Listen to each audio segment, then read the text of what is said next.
why are there not more people talking about why we cry when we're happy or sad? Have you ever cried tears of joy, or felt your eyes welling up during a sad movie? Crying is a universal human experience, but why do we cry when we're both happy and sad? It's a fascinating question that scientists have been exploring for years. Tears, it turns out, are more than just salty drops of water. They are complex emotional signals. They are our body's way of communicating and processing deep feelings. Whether it's a wedding, a funeral, or a touching moment in a movie, tears can flow freely. Understanding why we cry can help us better understand ourselves and our emotions. In this exploration of human emotion, we will delve into the science behind our tears. Join me as we unlock the secrets of why we cry, when we cry, and what it all means. Imagine a pot of water boiling on the stove. The heat beneath it gradually increases, causing the water to bubble and churn.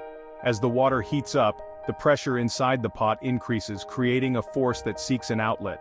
Eventually, the pressure becomes too much, and the steam escapes through a release valve, preventing the pot from bursting. Our emotions can work in a similar way, building up inside us over time.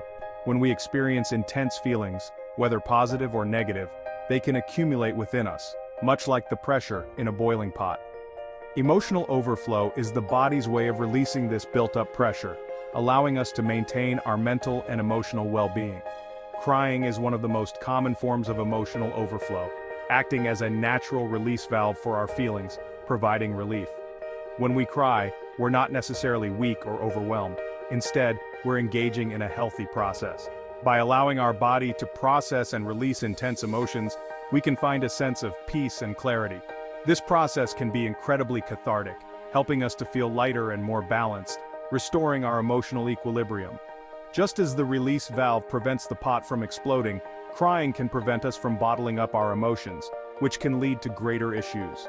It allows us to express our feelings in a healthy and natural way, promoting emotional health.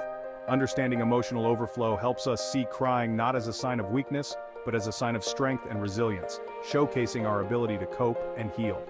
If you found this insightful, make sure to subscribe to the Why Corner for more fascinating explorations into human emotions and behaviors. Deep within our brains lies a complex network of structures known as the limbic system. This system is a fascinating and intricate part of our brain that has evolved over millions of years. This intricate system plays a crucial role in regulating our emotions, motivations, and memories. It helps us navigate the complex landscape of human feelings and experiences. It's like the emotional control center of our brain, orchestrating how we feel and react to the world around us. Within the limbic system, a small almond-shaped structure called the amygdala plays a particularly important role in our emotional responses. The amygdala acts as an emotional watchdog, constantly scanning our environment for potential threats or rewards. When it detects a strong emotional trigger, it sends signals to other parts of the brain, including the hypothalamus. The hypothalamus controls many of our body's automatic functions, such as heart rate, breathing, and crying. When the amygdala perceives an intense emotional stimulus, it triggers a cascade of events in the brain. This cascade leads to the activation of the lacrimal glands, which produce tears. This interplay between the limbic system, the amygdala, and the hypothalamus explains why we cry in response to various emotional experiences. While we often associate crying with sadness, tears can also flow freely during moments of intense joy, laughter, or even awe. These emotional outbursts are a testament to the complexity of human feelings. So what's the difference between happy tears and sad tears? Are they fundamentally different, or do they share more similarities than we might think? Are they chemically different? Interestingly, studies have shown that happy tears and sad tears have very similar chemical compositions. This discovery has intrigued scientists and psychologists alike. They both contain stress hormones like cortisol as well as endorphins, which have mood-boosting and pain-relieving effects. These chemicals play a crucial role in how our bodies respond to emotional stimuli. The main difference between happy tears and sad tears seems to lie in the context in which they are shed and the emotions they communicate. Context shapes our emotional experiences profoundly. Happy tears are often associated with feelings of relief, gratitude, or overwhelming joy. They can emerge during significant life events such as weddings, reunions, or personal achievements. They can be a way of expressing positive emotions that are difficult to put into words. These tears often bring a sense of catharsis and connection with others. Sad tears, on the other hand, are typically triggered by experiences of loss, disappointment, or pain. They help us process grief and come to terms with difficult situations. They serve as an outlet for processing and releasing negative emotions. This emotional release is essential for our mental health and well-being. Both types of tears, however, play a vital role in emotional regulation and help us maintain emotional balance. They remind us of our shared humanity and the depth of our emotional lives.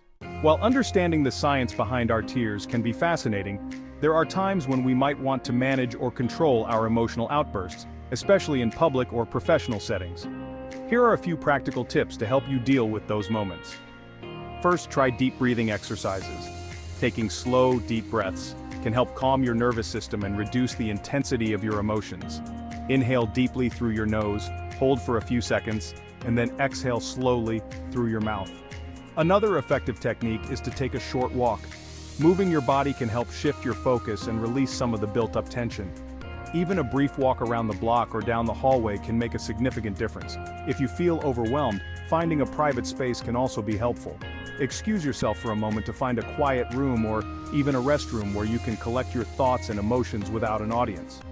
Lastly, if you find yourself frequently overwhelmed by emotions, consider practicing mindfulness or meditation regularly.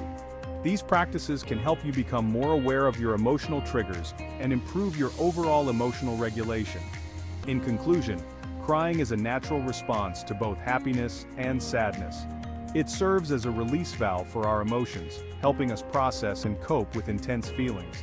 If you found this video helpful, please subscribe, like, and leave a comment. Thank you for watching.